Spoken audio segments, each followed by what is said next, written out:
Texte 5, la dernière partie du texte de Lulu présidente. Après la lecture, je vous expliquerai les mots que je juge un peu difficiles à comprendre.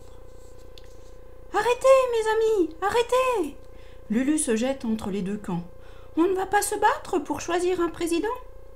Rappelez-vous, par le passé, même si on n'était pas d'accord du tout, on arrivait à trouver une solution en respectant toutes les opinions. Pourquoi n'y arriverait-on plus tout à coup? Chacun fait oui, oui de la tête, sauf rien ne sert, toujours aussi bête. Moi, je veux un match, une joute, un combat. Je veux une lutte, une course, un grand tournoi. Le président doit être le plus rapide et le plus fort. Lulu et ses amis ne sont pas d'accord. Un bon président ou une bonne présidente doit être juste et favoriser la bonne entente. L'idée paraît un peu folle quand surgit la maîtresse d'école d'Amelois qui dit de sa jolie voix « Et si on organisait un grand débat ?»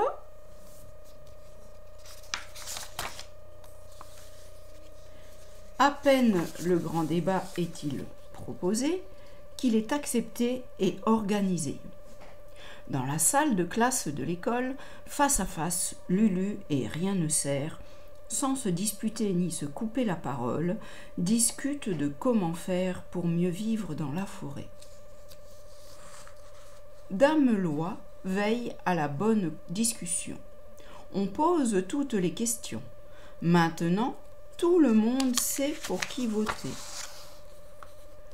Le jour dit, c'est le grand défilé. À voter, à voter, à voter. Au soir, il faut dépouiller les bulletins. Incroyable! Même après avoir compté 100 fois, Lulu et Rien ne sert ont le même nombre de voix. Que faire? Lulu a une idée. Tourne la page, elle va t'expliquer.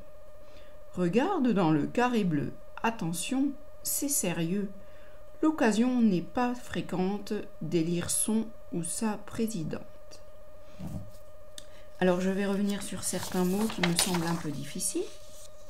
Donc,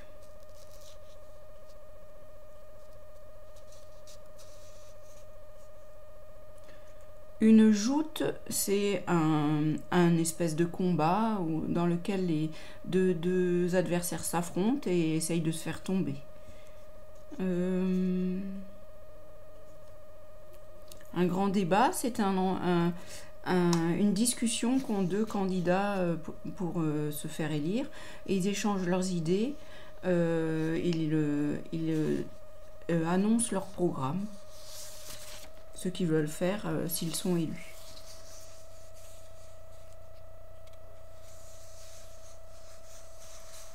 Alors, lorsqu'on va voter, on essayera peut-être de vous en parler en morale. Vous devez prendre des papiers avec le nom des candidats dessus. Vous allez dans un endroit qui s'appelle l'isoloir pour pouvoir choisir le candidat que vous voulez. Et puis vous mettez le papier du candidat choisi dans une enveloppe que vous refermez. Et lorsque vous avez fini ça, vous ressortez de l'isoloir et vous glissez l'enveloppe dans une urne. Cette boîte s'appelle une urne. Et on glisse l'enveloppe dedans, et lorsqu'on a mis l'enveloppe, on dit « à voter ». Voilà. Et lorsque tout le monde a voté et qu'on ferme le bureau de vote, eh bien, il faut ouvrir l'urne et compter le nombre de voix pour chaque candidat. C'est ce qu'on appelle le dépouillement. Il faut dépouiller les bulletins. D'accord? Et c'est à ce moment-là qu'on sait qui a gagné.